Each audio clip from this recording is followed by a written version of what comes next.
pansinin nyo mga kalahi. Ito ituturo ko na lang sa inyo. Itong bato na ito ay parang taong nakatuwad. Ito yung ulo niya. Ito yung kanyang kamay at nakatuwad siya. 'Di ba? Mapapansin nyo. Tapos ito, may nakatayo dito sa kanya na nakaharap dito. So, explain ko lang sa inyo. Lunon ng ahas ang nakita natin. Tara. Kaya mayroon tayong hawak na stick ngayon. Anytime pwede tayong sugurin ng mga ahas dito. Mga kalahi, mayroon tayong napansin dito. Naglibot-libot tayo dito sa area na to at makikita nyo nga yung luno ng ahas na yan na napakahaba. At dito ko rin nakita itong triangle na hugis na mayroong mata sa gitna.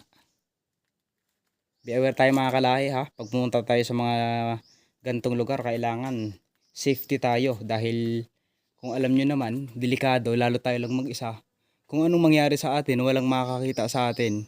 At kung anong mangyari sa atin, malamang ay dito na tayo habang buhay.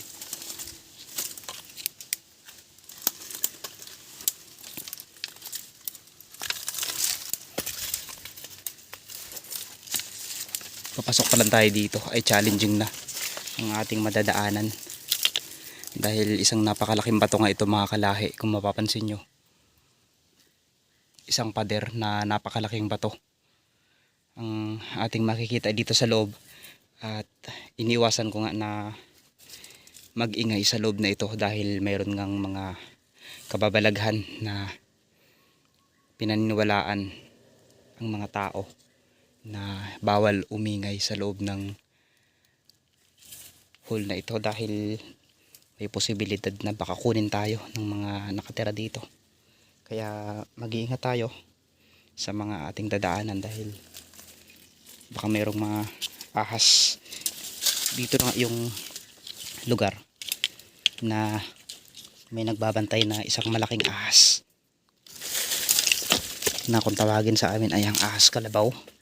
Dahil yung ahas nga na yun ay nagbabantay daw ng mga iniwan na kayamanan ng mga sinaunang tao na dumaan dito. Ayon din sa mga comment ng mga supporters natin ay meron nga daw trap o patibong ang mga nakalagay dito sa lugar na ito, kaya iwasan natin yung gumalaw ng mga bagay na kakaiba dahil kung hindi natin iwasan ay may posibilidad na mapapahamak tayo.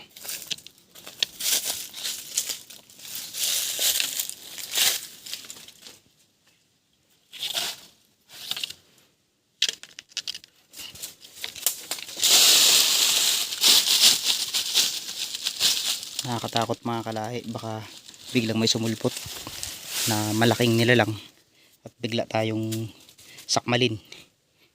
Lalo't hindi natin kabisado itong lugar na to.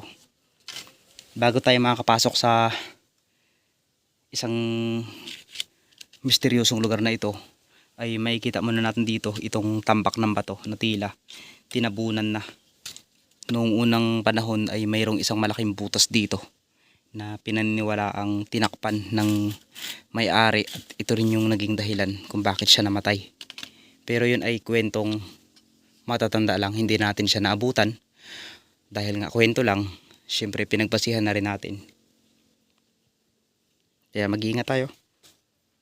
Dito yan, sobrang taas.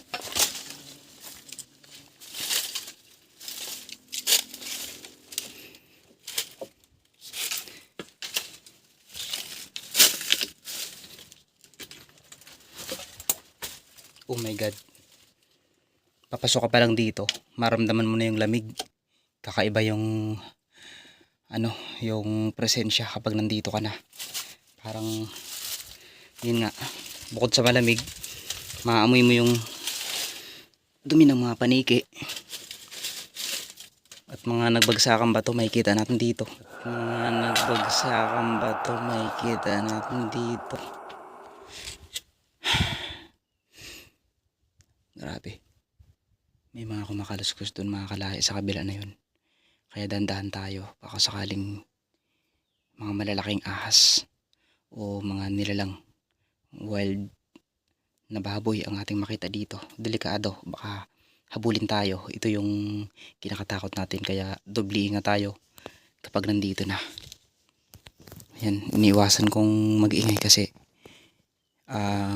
pag umingay nga tayo, may posibilidad na makakagambala tayo ng mga taong nakatira dito.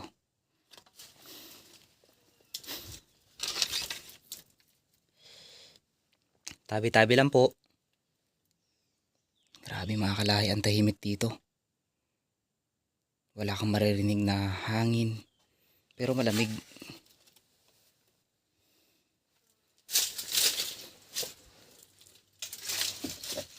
Yun, yun o. Mga patay na bato na kusang nagbagsakan na. Oh my god mga kalahi, may nakita ako dito. Kakaibang imahe na natuklasan natin. Ito yung unang imahe na nakita natin.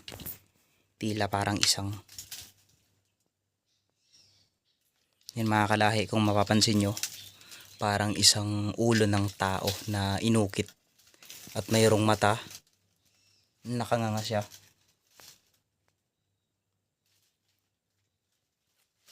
Bubungad ka pa lang dito, parang nakakatakot ng tumuloy dahil nga sa may nakikita natin. Ito tulad na to, nakita natin, parang kinakabahan na ako sa pagpatuloy ng vlog natin. Pero dahil nga sa request ng ating mga subscriber at followers ay pupuntahan natin to. Check muna natin, baka may isang malalim dyan at malusot tayo, kasi may mga trap dito mga kalahi na iniingatan tayo. May posibilidad na baka tumapak tayo dito ay lulusbot na lang tayo.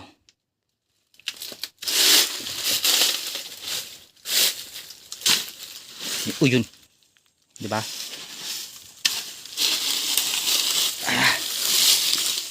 Lalaglagan yung mga bato.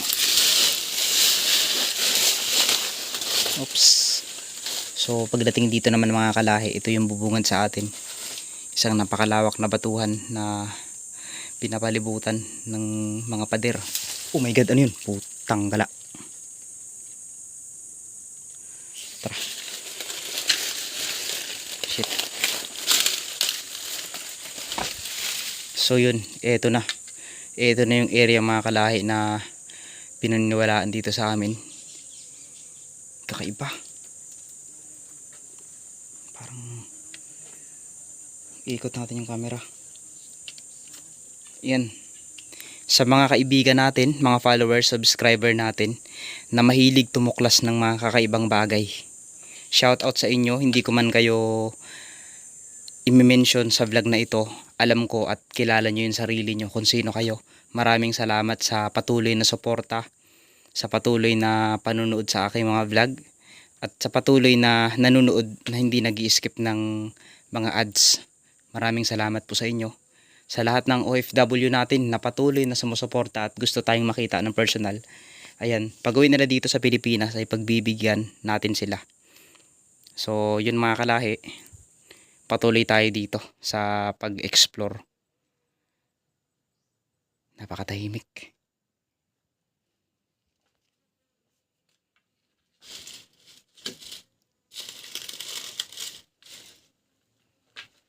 Doble ingat tayo. Sa mga kaibigan natin, oh my god, ano yun? Hala mga kalahi, meron tayong nakita dito. I-zoom na. Hala mga kalahi, meron ditong paniki. Yan. Lonely siya. Yung paniki na yan ay dito na nakatira. Kung mapapansin nyo, sa gilid ng mga paniki na yan ay makikita natin dito yung mga kakaibang ukit. Wow, grabe. First time kong nakalapit sa paniki ng ganto kalapit. Grabe. Yun, narinig niya tayo. So malakas ang kanyang pantinig mga kalahi. Sa mga ganto ay natural lang na may mga paniki. Kulay pulang paniki ang ating nakita ngayon mga kalahi. At pag nilapitan natin to at gumalaw tayo, paniguradong lilipad yan. Kaya expected na natin na hindi natin siya mahawakan kasi nga bawal. At may mga rabies yan na may posibilidad na matindi. Kapag nakagat tayo, ng paniki ay para tayong kinagat ng isang aso o isang pusa. Ayan, makikita natin. Sa ngayon, hindi pa tayo mararamdaman yan dahil nga nandito pa tayo at medyo malayo pa tayo sa kanya. Pero oras na lumapit tayo dyan ay yan, makikita natin yan. So ngayon mga kalahi, gagawa tayo ng paraan para malapitan natin yan. Pero kung sakaling hindi na natin malapitan, okay lang din, importante na ipakita ko sa inyo. So yan, nandito pa lang tayo. Yung mga kakaibang imahe ay mapapansin nyo naman. Tulad nito, hugis tao siya at may mga drawing dito. At ito, sa gilid ko naman na ito ay makikita natin yung mga kakaibang ukit na ginawa ng mga tao. Yan. Salamat sa patuloy na panunod nyo mga kalahi.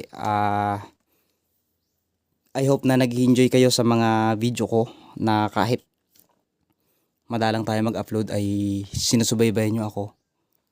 Grabe oh. Pansinin nyo mga kalahi.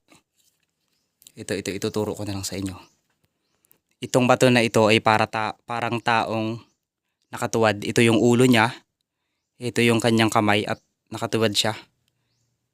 'Di ba? Mapapansin nyo. Tapos ito, may nakatayo dito sa kanya na nakaharap dito.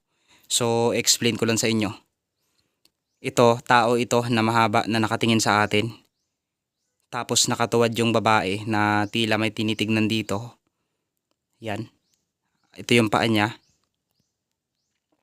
Mga imaheng kakaiba.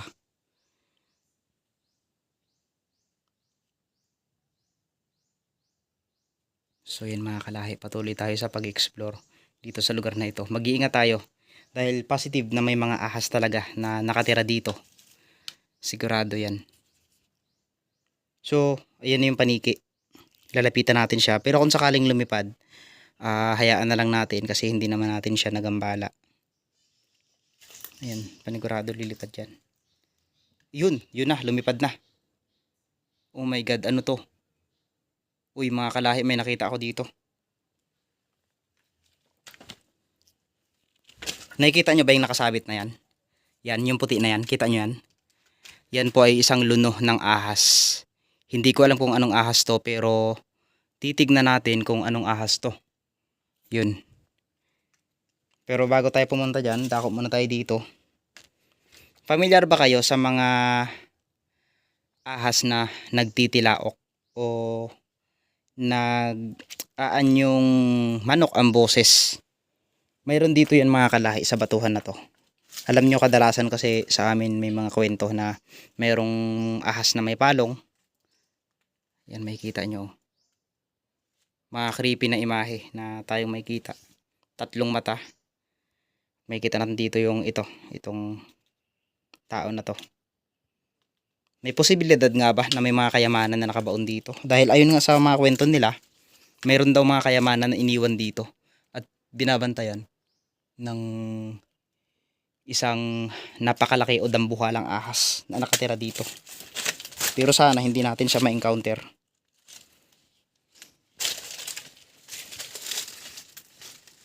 Ayun mga kalahi, nakikita natin yun. Isang uri ng ahas ang ating nakita. Ay luno. Luno ng ahas ang nakita natin. Tara. Kaya mayroon tayong hawak na stick ngayon. Anytime pwede tayong sugurin ng mga ahas dito. Ayan nga.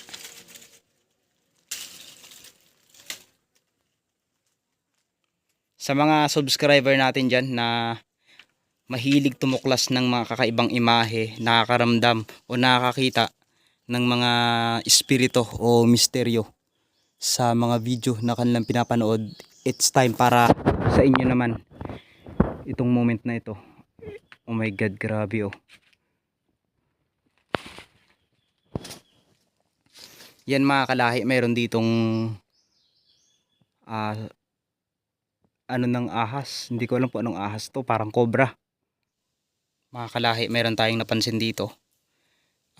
Naglibot-libot tayo dito sa area na to at makikita nyo nga yung luno ng ahas na yan na napakahaba.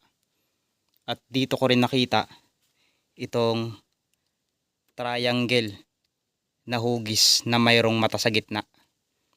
Yan, medyo na intriga lang ako napuntahan itong yan dahil nga mayroon ditong ako nakitang mata. Kahoy na may mata sa gitna. Be aware tayo mga kalahi ha. Pag pumunta tayo sa mga gantong lugar, kailangan safety tayo dahil kung alam nyo naman, delikado, lalo tayo lang mag-isa. Kung anong mangyari sa atin, walang makakakita sa atin. At kung anong mangyari sa atin, malamang ay dito na tayo habang buhay. Hindi na tayo makikita ng mga kamag-anak natin o ng mga pamilya. Kaya mag-iingat tayo. Kaya madalas pa rin, pinapaalala nga sa inyo na mag-doble ingat. At kailangan sa bawat lakad natin, meron tayong paalam sa ating mga kasama sa bahay na pupunta ako sa ganito. Para if na hindi tayo makontak, ay doon lang tayo pupuntahan. At kung wala tayo doon, kinuha tayo ng engkanto. Joke lang.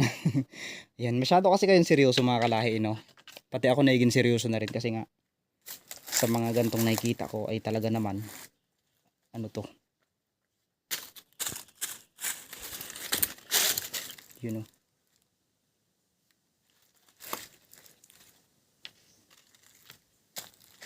Uy.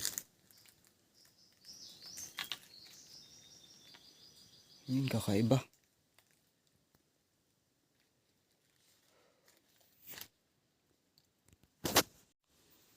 So yan mga kalahi, maraming salamat sa panunood at patuloy niyong pagsusuporta at pagtitiwala sa aking YouTube channel. Maraming salamat po sa panunood. Ayan, mag-iingat kayo kung saan man kayong dako ng mundo. Anong oras nyo man ito mapanood, gabi man o araw. Mabuhay po kayo at sana patuloy kayong gabayan ng ating Puong May Kapal sa bawat lakad nyo at sa bawat mga ginagawa ay patuloy tayong bigyan ng blessing at patuloy din tayong magdasal para yung blessing na natatanggap natin ay mas dadagdagan pa ng Puong May Kapal. Yan, maraming salamat mga kalahi sa panonood nyo. Mag-iingat kayo at bago natin tapusin tong video na ito ay shout out muna sa lahat ng mga taong sumusuporta sa akin. Sino man kayo ay hindi ko man kayo kilala ay maraming salamat po. Ayan. Welcome po ulit sa Mindoro Kalahi ay sa Mr. Kalahi YouTube channel.